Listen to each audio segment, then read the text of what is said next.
ආයුබෝවන් ඉතලි අම්මාගේ ආදරණීය රසමැදුරට මම අද ඔයාලට අරගෙන ආවේ රස ගුණ පිරි නිවිති කොළ දාලා හදාගන්න රසම රස බත් එකක් කොහොමද හදාගන්නේ කියලා.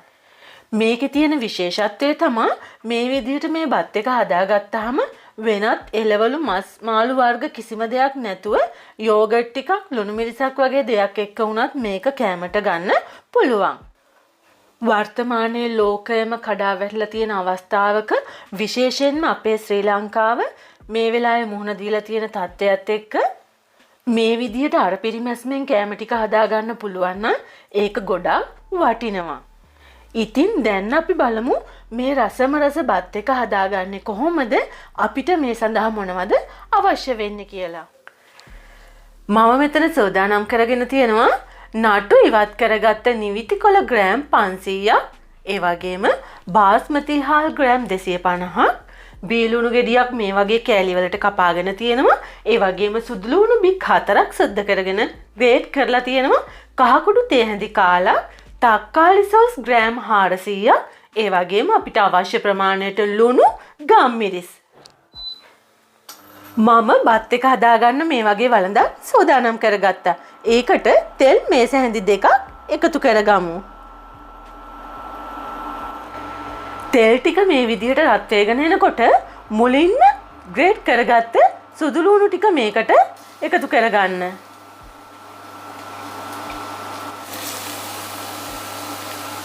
මේ විදිහට සුදු ලුණු ටික තරමක් දුරට බැදීගෙන එනකොට අපිට පුළුවන් කපාගත්ත බීලුණු ටිකත් මේකට එකතු කරගන්න. තවත් පුංචි දෙයක් ඔයාලට මතක් කරන්න ඕනේ. මම වැඩිපුර සුදු ලුණු කන්න කැමති නිසා, ඒ වගේම සුදු ලුණු ටිකක් යහමින් මේකට එකතු වුනහම මේක තවත් ගොඩක් රසවත් නිසා මම මේකට ටිකක් වැඩිපුර සුදු ලුණු එකතු කරගත්තා. ඔයාලටත් පුළුවන් ඔයාලගේ කැමැත්ත රස අනුව සුදු ලුණු මේකට එකතු කරගන්න. සමහරු ඉන්නවා සුදු ලුණු කන්න අකමැති, තවත් සමහරු ඉන්නවා සුදු ලුණු රසට ගොඩාක් ආස කරන අය. මේ විදිහට මේ ටික පුංචි වෙලාවක් බෙදෙන්න දෙන්න. මේ විදිහට බත් එකක් හදාගන්න එක ගොඩාක් කාර්යබහුල කෙනෙකුට හරිම පහසුවෙන් කරගන්න පුළුවන්. ඒ වගේම තමයි ලංකාව වගේ රටකට මේ වෙලාවේ මුහුණ දීලා තියෙන තත්ත්වයක් එක්ක බලපුවාම ගෑස් ප්‍රශ්න, ඒ වගේම කරන්ට් එක සම්බන්ධයෙන් ප්‍රශ්න, දර හොයා ගැනීමේ අපහසුතා, ඒ හැම දෙයකටම කදිම විසඳුමක් විදිහට ගොඩාක් දේවල් උයනවට වඩා එක වළඳකින් මේ විදිහට රසයට බත් එකක් හදලා කෑමට ගන්න පුළුවන් කියන්නේ ඒකෙන් අපේ දෛනික ජීවිතයට ලොකු පිටුවහලක් ලැබෙනවා.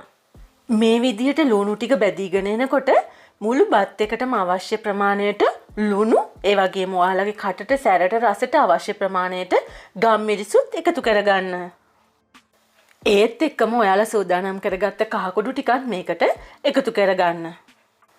ඔන්න මේ ටික මේ විදිහට පුංචි වෙලාවක් බෙදෙනකොට අපිට පුළුවන් අපි සූදානම් කරගත්ත තක්කාලි සෝස් ටික මේ මිශ්‍රණයට එකතු කරගන්න.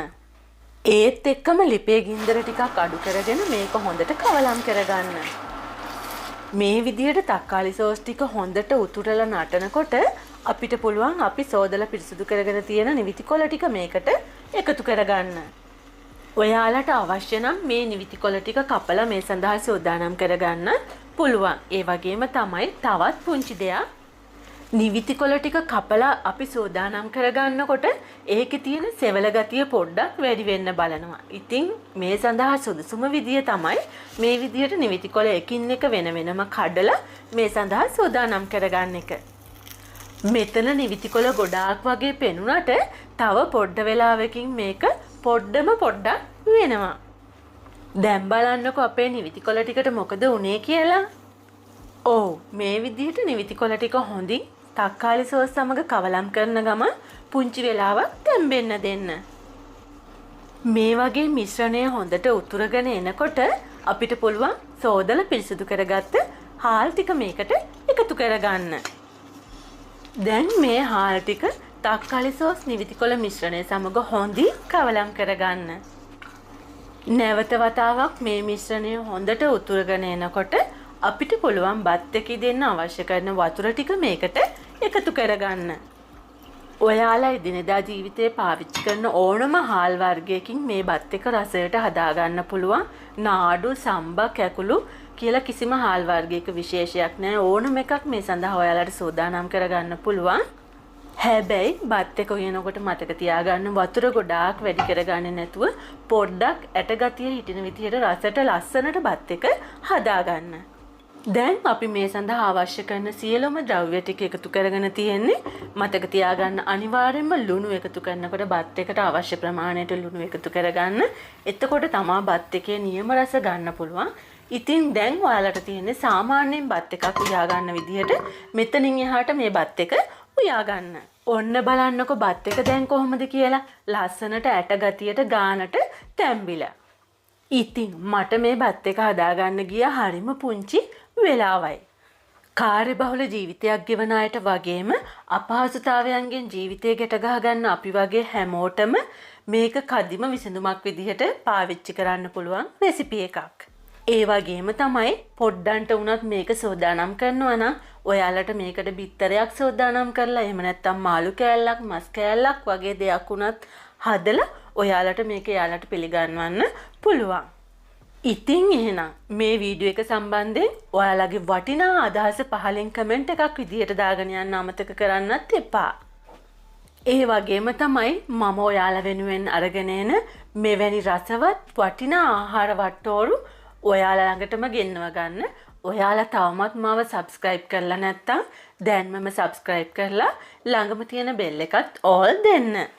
මම තවත් මේ වගේ වටිනා රෙසිපි එකක් සමගින් ඔයාලගේ ගෙදරට ගොඩ වෙන බලාපොරොත්තු වෙන අදට ඔයාලගෙන් සමුගන්නවා. මාත් එක්ක රැඳිලා හිටපු ඔයාලා හැමෝටම ගොඩක් ස්තුතියි. සුබ දවසක්. ආයුබෝවන්.